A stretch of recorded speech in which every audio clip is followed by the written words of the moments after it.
you to everyone that's joined. Good morning, afternoon, and evening, wherever you may be, and welcome to all our members and non-members from around the globe who have joined us for the first installment of our new webinar series brought to you by Freyt. When we started Freyt, our vision was to bring something unique to the market. Two of our primary goals that we initially discussed, were to lead the network industry in educational content and to partner with the right vendors to deliver value to our members and prepare them for the future.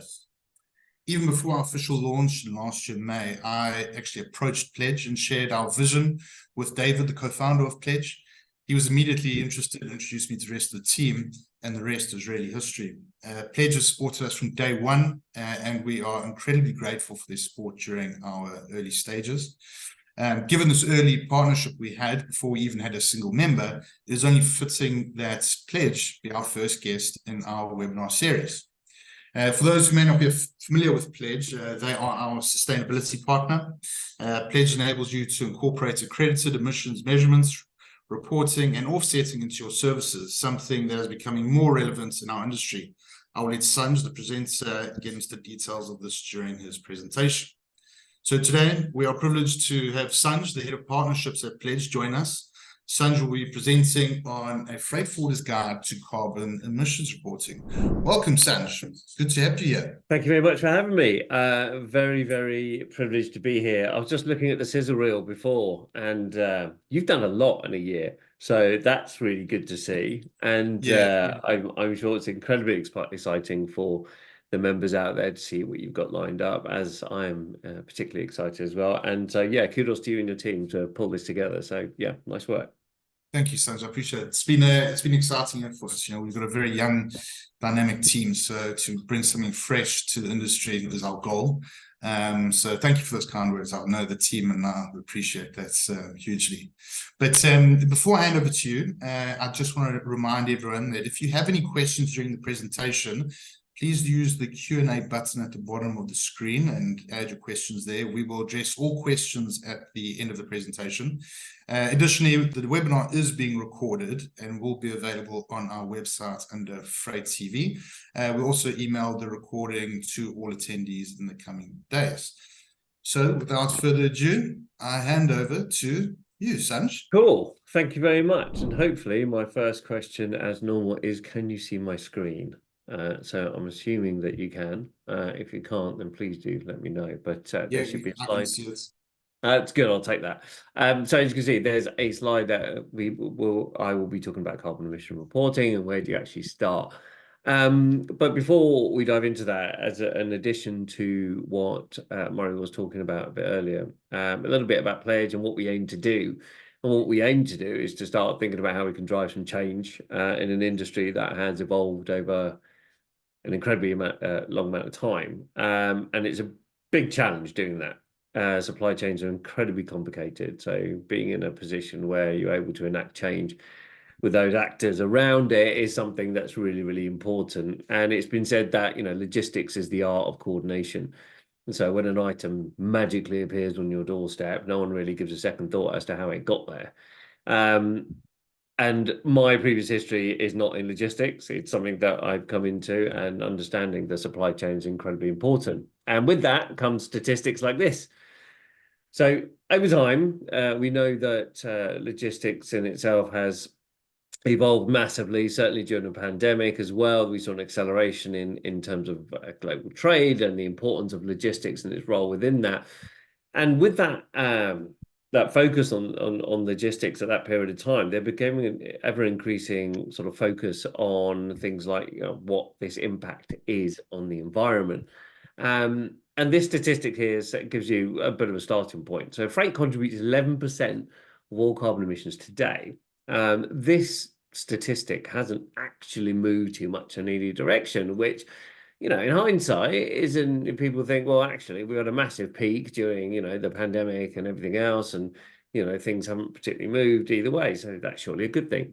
Well, yes and no. I think a lot of that has come down to the fact that there's been initiatives on the other side to try and reduce those emissions at the same time.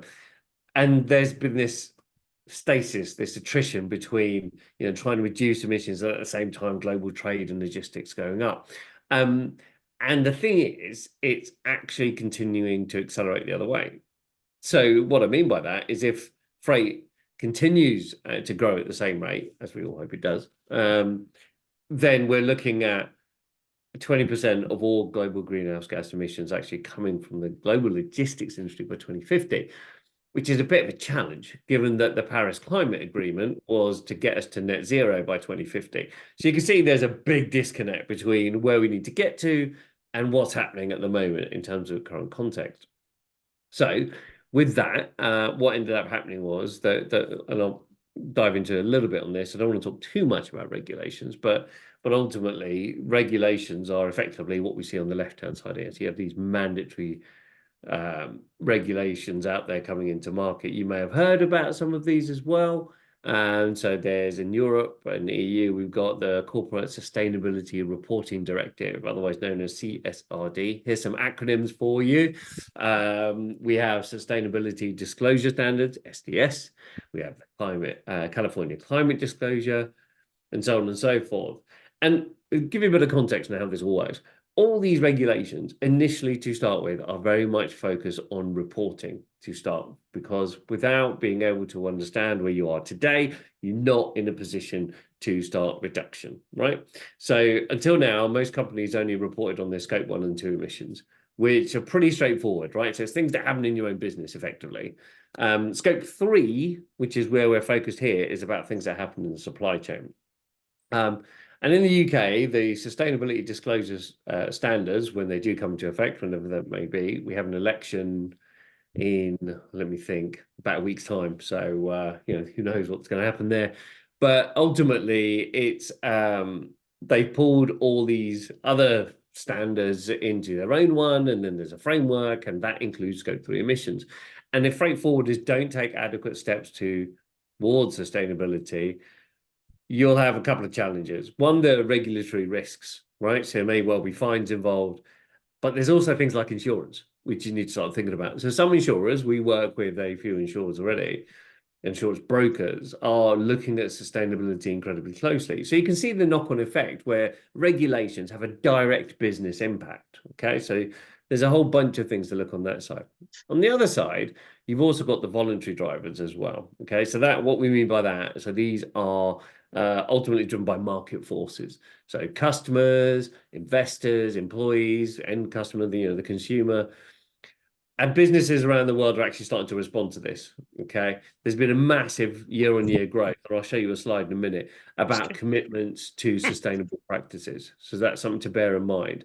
And that demand is being driven from the customer, okay? And I'll talk about that a little bit more, like I said, in the next slide. So let's just recap for now. So you've got 11% of all greenhouse gas emissions emitted by freight. You've got regulations. This has been recognized, and regulations are actually inbound. And on the same time, you've also got consumer demand, which means that businesses are responding to what customers want, okay? So all these things happening, and ultimately, luckily for you, it all lands on freight and freight forwarders in particular. So you're now in a position where you've got to respond to this, because that pressure from shippers starts to come downstream. Talking of shippers, this is, like I said, this is the thing I was going to talk about. You can see that there's been a 300% year-on-year growth and commitments to sustainable practices to net zero, okay? And many of these businesses are setting these targets in response to consumer demand. So Deloitte came out with a report recently where up to 80% or over 80% of consumers are changing their buying habits because of sustainable or eco-friendly products that are out there, right? So there is an obvious demand that's coming from consumers, and people will make decisions based on the impact on the environment. Okay, so when you've got freight forwarders that can offer these sustainable solutions like carbon neutral shipping, for example, or renewable energy sources, or other sort of initiatives around that, you gain a distinct advantage in attracting and retaining these clients. And if freight forwarders, all of you here, take these steps towards sustainability, if you don't, then you'll be, you'll be dealing with regulatory risks and potentially insurance. Okay, so that's the kind of thing that we're dealing with here. So that's giving you a bit of context and where things are. But But let me dig into this one a little bit more on the shipper side, I think, right? So I mentioned that you've got lots of customers who are saying, you know, shippers are now seeing response from customers saying that they're changing their buying behavior. And what that means is that shippers themselves are putting that pressure down on their supply chain, okay? Now, these businesses have got real commitments to impact, like their own net zero commitments, and they're looking for supply chain partners to share this commitment and actually, look at how they can help drive them towards these goals as well. Okay, so first bit here. So over 50% of shippers will straight away exclude freight forwarders for non-compliance to regulatory frameworks. Okay, we're seeing this today. This isn't, this is all based on data points that we've got as well. And this could be via things like the forwarder's website. So if you've got no mention of sustainability on your website, then you're immediately struck off. No one really, takes any further interest in you because they've got a wide range of freight forwarders and sort of anyone across supply chain and carriers and so on who they can reach out to. No questions asked, so half of you would be written off straight away. Okay. The next point: 72% of shippers have got sustainability targets in the tender process. This means that logistics service providers, if you're unable to meet those targets, you won't even get a foot in the door to be considered for tenders. Okay, so those targets have to be met. You may have already got some. You may have already received some tenders that say, there's whole pages of sustainability targets within the tenders that are sent out. We're certainly seeing this across Europe all the time, like markets such as the Netherlands, you've got Italy, you've got Germany, you've got France, Spain, Portugal, and obviously coming in the UK now as well. They're actually, these tenders, we've seen them, they go out to the freight forwarders out there, and they do have large sections related to sustainability. Okay. The last point is over half again of these shippers can actually cancel contracts, okay, if you don't meet those targets. So now you've got in a position where not only have you had to go through quite an arduous tender process, you're now in a position where you might lose the contract because you just don't meet those targets. So you have to prove that you actually can do all of this. There's no point in putting it in a sustainability form saying you can do it. Actually have to be in a position to do it. And a lot of it is pretty simple, straightforward, really. A lot of it comes down, can you give me carbon emissions reports, right? That's where they start, which is why I'm here as well, to talk about it. But ultimately, these are the kinds of things that you're going to see in the market. So you can see the opportunity if you do get involved, which is great, but you can also see the risk as well that's involved with this as well. And what that, thankfully, lucky for you, you're like, well, how do I deal with this as a freight forwarder? And a lot of it goes back to regulations again, right? So there's plenty of frameworks out there. You've got ICAO for aviation, IMO for sea, but there are the two most important for multimodal should be considered essential reading, and that's these two here. There's GLEC. So the globally recognized methodology for reporting emissions. And GLEC is actually, it was created by an organization called the Smart Freight Center. And the Smart Freight Center is like a group of companies and associations formed this entire framework and established a framework for calculating carbon emissions back in 2016. And now they're on version 3. And it's something worthwhile. It's actually quite accessible to read. So if you do want to have a look at it, you'll get a clear understanding on how these calculations are done. So that's part one. So the GLEC framework is a globally recognized framework, which is very much focused on decarbonisation. It's not for profit as well, and that's important in terms of understanding neutral sort of position on that. And then you also have ISO 14083. You'll become very familiar with this, I am sure. But basically, it's the quantification and reporting of greenhouse gas emissions from transport options as well.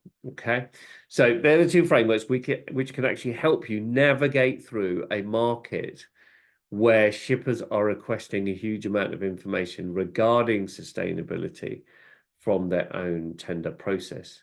And this is because, as I say, customers are changing their buying behavior. Okay, so let me summarize again. So consumer demand is coming through in terms of a large number of commitments from organizations as well for net zero. New legislation is coming through, but there are these frameworks here, GLEC and ISO, which have been designed to help organizations through their sustainability journey. Okay, so you're like, okay, cool. I understand the lay of the land. I've got these frameworks which will help me, but ultimately I now need to start taking steps because I know I'm going to get shippers coming towards me and asking for this kind of information. So this is where Pledge comes in, just a little bit about us and what we do. As an organization, we're all based in the UK. We've got a software platform which ultimately allows you to comply with those climate disclosures that I talked about. We've actually made it really self-serve. So a lot of software platforms you may be familiar with, such as your TMS or ERP, or if a bit larger an organization as well, you know, they normally have some form of demo and setup and all these other things. Whereas with us, it's very much self-serve. You can get started straight away. Go to pledge.io and then you can kick things off from there. And what that allows you to do is to continue doing what you do best, which is move stuff around the world in a very seamless manner that us customers are used to, or consumers are used to. And the other reason, you know, the other value that we bring as a business is ultimately, as I said before, you've got this shipper demand, which is coming through related to, you know, sustainable requirements within these tenders. We can help you meet those as well, because we adhere to the standards like GLEC. For example, our entire methodology is accredited, and then you can actually see how calculations are done in the platform. I'll talk a bit about that later. But ultimately, that's where we come in. And I thought it'd be worthwhile to sort of focusing on this, you know, as a particular case study before I start diving into where you can start. It's a bit of a case study. So Coyote Logistics, you may have seen as well, just got sold to RXO for a sizable amount of money. But ultimately, we work with them, they're one of our customers, and they came to us to help them meet customer demand for emissions data. So they themselves are seeing this as a significant driver for what they're doing. And here's a quote from the VP of Sales, says it all. If you asked me 18 months ago if sustainability was important, I'd say it was a tick box. But now it's much more. It's a must-have for our customers as well. So obviously the reaction from the market has driven them to get to this stage as well. You know, it's one of those that comes in also due to obviously the regulations. And a bit of context on how we work with them. So they had a number of challenges. So they had the customer pressure, which I talked about before, and I've mentioned a couple of times now. The tender season, where they were getting RFQs and tenders coming in just saying, can you provide us with the sustainability data? And Coyote realized they had a massive gap in their offering.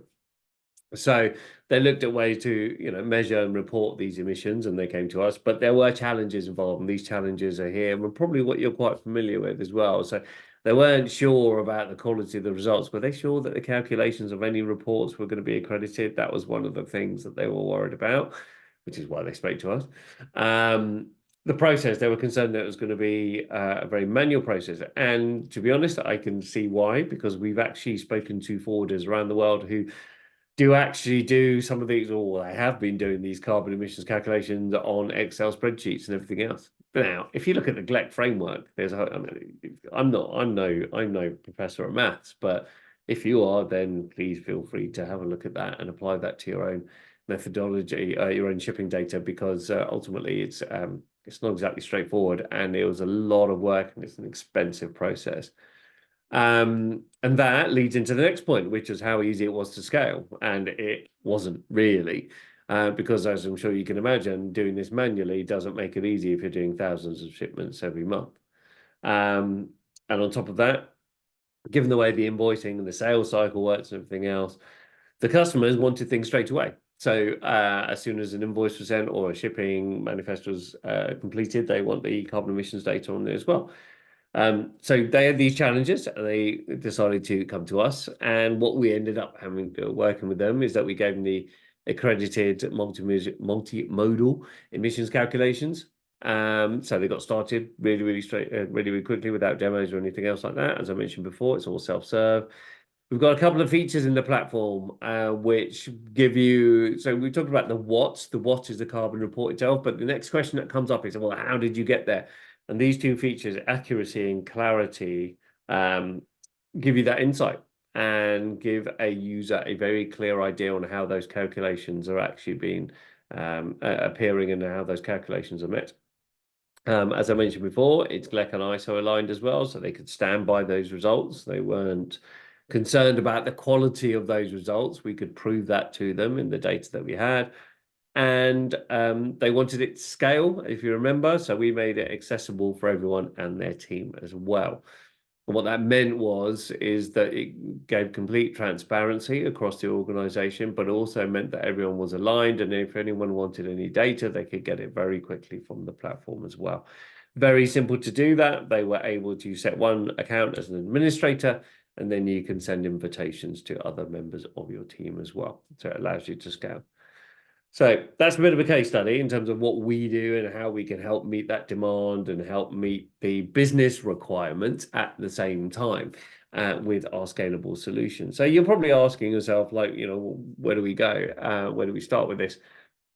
And this is, I think the first thing to understand is that your customers, your shippers are going to come to you and say, right, I need to start measuring.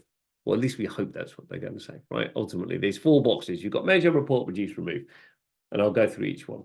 But the customer will ultimately map their plans to your operations. And what that means is, if a customer has come to you and said, I need carbon emissions reports, every CO2 reports every quarter, every month, and so on, for all my shipments that go through this route, and you need to give it to me, then that's what you have to do. You have to meet those demands. You have to provide those reports, okay? So measurement, like I said, is the most important point. People have in the past jumped straight to reduce and remove, which I'll cover. But ultimately, there is no point in doing any of this until you start measuring, okay? And remove is sort of like an additional step, and I'll cover that slightly as well. But it's one of those things I would map these out on that side here. So measurement, you need to help them measure, right? 3 key principles behind this. You need to understand their scope. So focus on what you need. So scope 1 and 2, they won't come to you. They won't ask you for any kind of carbon reporting on that because it's their business. It's not yours. Scope 3 is the supply chain, okay? And you are part of the supply chain. So it's that bit on the right-hand side you can see here. Emissions required to move goods from suppliers to the reporting country, okay? So that's part 1. So understand what you need on that space. Ignore the other scopes. Focus on that. Consistency is not only in terms of the approach, which obviously what Coyote did. They used a consistent approach across their organization, but also the methodology it's used, okay? So GLEC, if you're going to use a GLEC framework, which we obviously strongly recommend you do, use it across your business. That should be the standard you start with. Don't look at the other formulas. Don't, someone comes to you and says, there's another one called EN16, and there's a few other numbers I can't quite remember at this stage, but ultimately use the GLEC framework, use it across the business. The other thing to bear in mind is that you have data. Now, people get really concerned, like, well, where do I get all this information from? Well, you have all the shipping data already, because these emissions calculations are based on 4 key principles. You have your origin, your destination, your mode, and your weight. Now, if you have all those 4 things, funnily enough, are in your shipping data. So by using your own data, you're in a great position to measure emissions really, really quickly and with a high degree of accuracy as well. Okay. So those are the key things. You want to help your customer with the measurement. This is how you would do it. The next stage is down to reporting. So the report, so as I mentioned, your shipper will come to you and say, well, we need these particular kinds of reports. You've got to help me measure, and I will report for each of them. Reports you provide will help them improve their emission reduction strategies. Okay, I want to make this clear. So you are downstream to this. You are a contributor to a shipper's own net zero goals and targets. So the reports you provide is something that will enable them to meet those targets as well. Okay. Funnily enough, within Pledge, we've got a reporting engine. But these are the things that you need to keep and bear in mind when it comes to reporting. Okay, so GLEC, the framework, has a reporting standard in there as well, or they provide some kind of guidance, and it provides a recognized level of quality and quality assurance that's relevant across all modes of transport. So use a standardized report methodology as well. And then transparency on the last point, super important. A lot of shippers will ask you, well, what are my carbon emissions on air, on road, on sea, and rail, and so on and so forth. So make sure that your reporting covers all of that and gives you a complete breakdown, because some of them, so in order for a shipper to start taking action, they need to understand where the biggest emissions come from or what mode. They may decide, for example, that there's the emissions are too high on road, and it's easier if they use slow steaming, for example. But they can't make that decision unless you provide the data to them. So you need to make sure that information is in your reports as well. Otherwise, you know, just having one line, and we've seen this done before many times in the industry, having one line where there's a CO2 carbon emission as a big number in itself doesn't actually help your customer, which is what you want to do. So the next stage is, as I mentioned, the reduction stage. Your customer, so now we're talking in blue here, will then take your data, we'll look at the measurement and the report, mainly the report you've provided to them, and they will take steps to change how they perhaps change their modes of transport, or they may decide to do full truckloads, for example, instead of any partial truckloads, fuel types, and so on and so forth. So whatever they decide these may affect you as well as a freight forwarder. So bear that in mind. They may come to you and say, I want everything changed to rail, for example, or I want everything to go on a 2-day delivery cycle instead of a 1-day. Or I might want to change it from air to steam, as I said before. So the reports you provided will actually help them make those decisions, which ultimately come back to you. So you will need to make those changes as well. So bear that in mind. But it also gives you an opportunity to work with your shipper and say, well, if you want me to do this, then you need to either potentially pay for it, or that I can or provide different options to them. So it allows you to have that discussion with your shipper to start thinking about, well, if we want to help you meet those goals, then we suggest we do X, Y, Z because we own the supply chain. We understand the carrier relationships and so on and so forth. And that is really good from a business relationship perspective because it allows you to build trust with your customer and allows you to guide them instead of someone in an ESG department saying this is how we need to do it without actually understanding how all of this works. You're in a very unique position there. Removal. So let's assume we've got to a stage where you provided you've done the measurement, you've got the report, your customers come back to you, said, brilliant, it's fine, can you change all of these things for me? The carbon emissions have dropped off, okay? And you'll be able to see that in the pledge dashboard, by the way, because once those changes are made, you have a dashboard which shows you how your emissions are changing over time. But that still may not be enough. And that's where they may ask you to take further action with things like carbon offsetting. So carbon offsetting should always come at the end of the journey, okay? It's one of those things where you've taken as many steps as you can, as your shipper has, to reduce emissions to the minimum that can possibly be done. And it's basically offsetting acts as a way to reduce it, or basically paying for the privilege to pollute, as we call it. And there are 2 different types of offsets. I won't go into offsets because this is another discussion, another presentation. But there are 2 different types. You have avoidance, so you've got forestry and forest management as an example, like how are you using land and trees, and then you also have renewable energy types as well, so that's something to look at. And then we've got removal, which is more focused on direct air capture, where sort of technological, where carbon is actually removed from the atmosphere through chemical processes. And then we've got carbon capture, utilization and storage, CCUs, or CCUS, depending on how you speak to it, is where CO2 is captured and either stored permanently stored permanently somewhere, sometimes in the ground, or converted into products like methanol.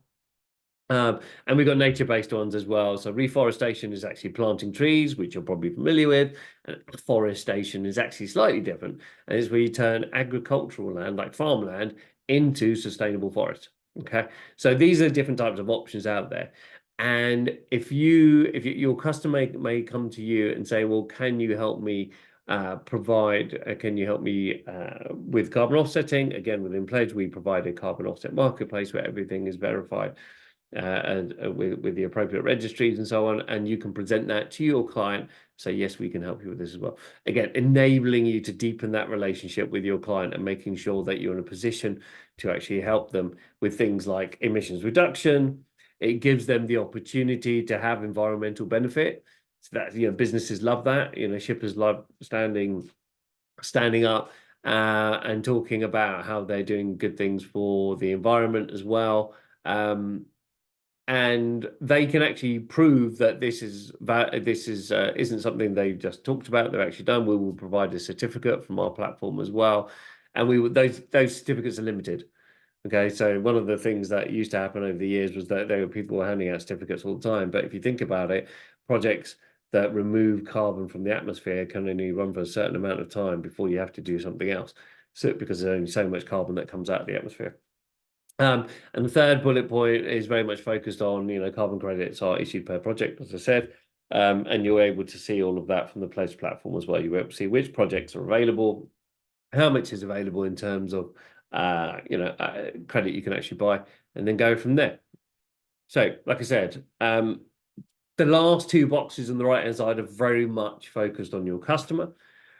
And the first two are very much focused on you and being able to provide measurement and reporting. So you give the customers the tools they need or the reports they need to meet their emissions targets. Okay. And as part of our relationship with Freyt World, one of the things you may have seen on the website is that we have a carbon emissions calculator. The emissions calculator, I should point out at this stage, is not the full product. I'll talk about that in a minute. But this is a great place to start. So by going to this particular link, you'll be able to see, you'll be able to test out the platform and get an idea what carbon emissions actually look like. We have a couple of template examples at the bottom there. So from Southampton to Manila, as an example, or from Kent in the UK to Paris in France. You can also add your own data in there. You can add vehicle types, you can add different routes and port drop-offs and so on. So there's all these different places that different ways for you to actually provide test out the calculation engine as well. And that gives you some visibility on the platform. As I said, that's not the entire platform, the calculator itself. If you want the entire platform, you sign up directly on the pledge site. You get 14 days free on that side as well. So that's something to bear in mind. You can trial it without a credit card. But what it allows you to do is that on the main platform, you can upload your own shipment data. So CSV, AWS, you can even use the API if you wanted to. Put it straight into the platform, and then you get the CO2 footprint straight away. And from there are two options. You can either just see it on the dashboard, and you can also, as I said, use the API and you can integrate it into your own customer platform or your TMS or something along those lines as well. So that's the full platform. As I said, let me just go back a slide quickly. This is where you probably want to start. So go to the Freyt World calculator, have a bit of a play with it. And then if you want the full platform, then you'll be able to hop forward and then do all these additional things. And this is a little bit of a screenshot in terms of what it actually looks like. So on the left-hand side, you can see there are different modes. We've talked about the cargo type, the volume of it as well. There's a route as well. There's a route map here as well, and it gives you a complete breakdown on where the emissions have actually come from in terms of from the well to the tank, a little tank, and then to the wheel when things are being moved. On top of that, you have these tabs, as you can see across the top. I mentioned clarity and accuracy. They are they're features that provide you some insight on how calculations are done and the quality of the data that goes into the platform. So the more data you have from your own shipping data, the better and more accurate your calculations become. As I mentioned before, you've got four things. You have origin, destination, mode, weight, which is great to start you off. But if you have more data, physical data, telemetry data, or, vehicle types or flight numbers and so on and so forth, you can put all that data into the platform and it will give you an even more accurate calculation as well. As I said, 14 days free, so feel free to sign up and give the full platform a test as well. I think that's it. There's a quick example here on the last slide as well. There's some. This is obviously what we do. Thank you so much for your time on that. And we are obviously working with a few people here as well. I understand Cargo Overseas are one of your members, Murray, as well, which is great to see. We love working with them. Great team. Yeah, if you guys have any other questions, then feel free to go ahead and ask me. But for now, I will stop there. Thank you so much for that, Sanj. Yeah, Cargo Overseas in the UK are our customer, our member, and I believe we have Best Global Logistics in Thailand who are about to start using the services or already start using the services. So I think for the next webinar, we need to, or whenever that is throughout the year, we actually get them on and we have a bit of a panel discussion and get some first-hand experience on how they've been utilizing the pledged platform. So we do have a few questions that the audience has asked. I'm going to fire away, Sanj. So the first one is, and I think you have answered most of them, but maybe just recap if people misunderstood. So number one, what are the challenges that prevent freight forwarders from beginning their sustainability initiatives? How can they overcome them? So the biggest challenge is ultimately always comes down to like its cost, part one, right? There is a cost associated with this stuff as well, and that's something to bear in mind. But I think a lot of it comes down to how the costs are actually presented within an organization. So, for example, I'm going to use sustainable aviation fuel as an example. Sustainable aviation fuel, if it's presented as a whole, if you go to your procurement and say, I need to buy X amount of sustainable aviation fuel, they'll look at you and say, well, I haven't quite got the budget for that, right? Whereas what we found is that if you say, well, actually, if I've got, let's just say I've got 100 tons of normal jet fuel, okay, as an example, and then I want 10% to be sustainable aviation fuel. So as a percentage of the whole, it becomes a lot more attractive. And what we find is that is a way for procurement to actually manage the cost a lot better because it comes at the same budget, right? So things like that. So cost is part one. But being able to present it and having that relationship with procurement in your organization is super important. So become best friends with them, take them out for lunch, do whatever it is you have to, right? So your procurement team is your friend. Second thing to bear in mind is that well, where do I start, right? In terms of regulations and customer demand and so on and so forth. Now regulations haven't been rolled out across the world as well. It's fine. But ultimately they will land on the same frameworks. Okay. So I mentioned ISO 14083. The GLEC framework is actually part of ISO, if that makes sense. So they've actually integrated a lot of the GLEC framework into the ISO standard, which means by going with the GLEC framework, you're covered on that side. They complement each other, essentially, correct? Say again, sorry? They complement each other, correct? Yeah, well, it's sort of, yeah. I mean, they've basically integrated a lot of the GLEC framework into the ISO standard. The ISO standard covers greenhouse gases across, it's slightly broader, but ultimately the methodology is exactly the same. So they've integrated the two. And the other thing to bear in mind is understand what your customer wants. Some of them might not know actually what they want. They know it's a thing, but they don't know how to get there. So with this presentation, hopefully you've got some idea as to you can actually go to them and build that relationship and say, well, this is where you need to start. I can help you with your scope 3. And what we're seeing is that certainly in the UK, there's a couple of freight forwarders, Expand Logistics are a great example as well as Cargo Overseas, who've used sustainable practices to win new business. So it's something to bear in mind. And by utilizing, hopefully, the things that you've learned in this presentation, it puts you in a really positive position when it comes to your relationships as well. So the challenges are, like I say, the money side of things, be friends with your procurement person to start you off. And also just understand what your customer wants, help them with measurement first. If they come to you and say, I want to do offsets, you should probably push back and say, actually, you need to measure first so you're sure the offset's the right thing. Yeah, I mean, listen, freight forwarders are not afraid to become friends and socialize with people. It's part of the job, networking. So I don't have an issue with that. But yeah, as you said, having these webinars, that's what we're trying to do is give, our members a better understanding and how they can potentially win new business. And I think it's very important as we move forward.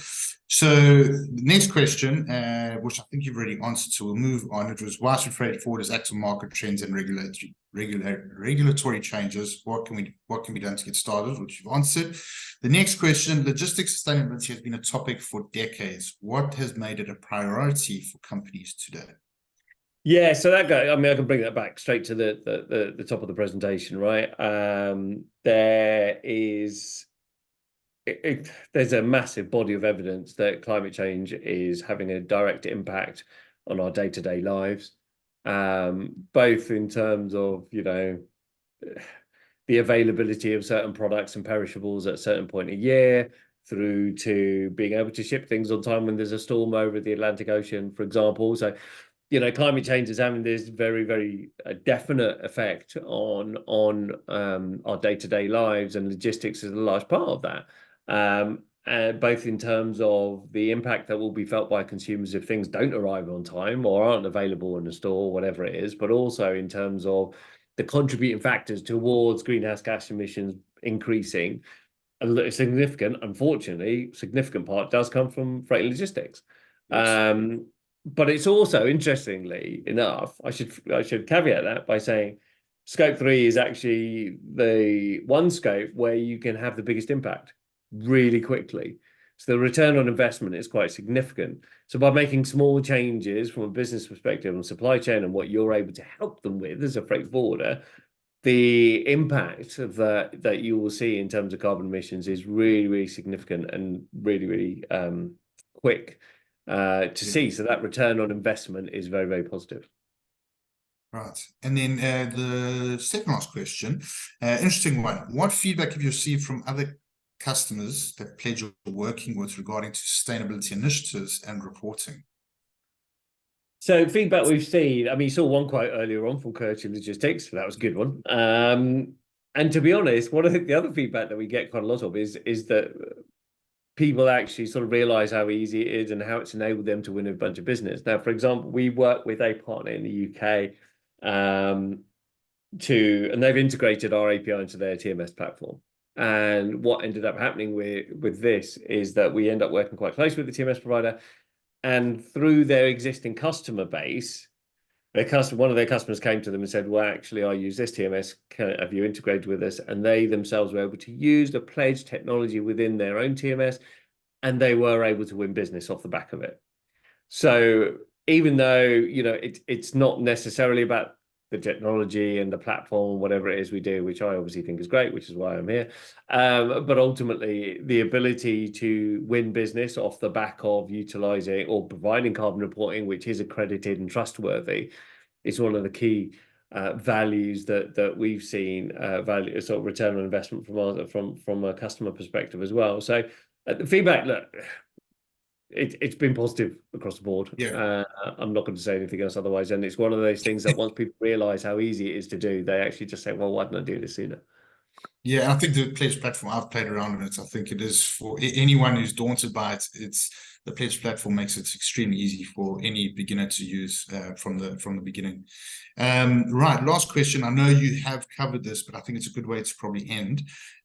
What advice would you give to other logistics companies that are starting their decarbonization journey? Yeah, start with measurement. Get in there, start testing the platform now. It'd be good to get an understanding of where you are today. Like I said, you have the shipping data already. So even if you don't have the demand now, you should probably get started by putting your data into the platform, into our platform, and understanding where you are today.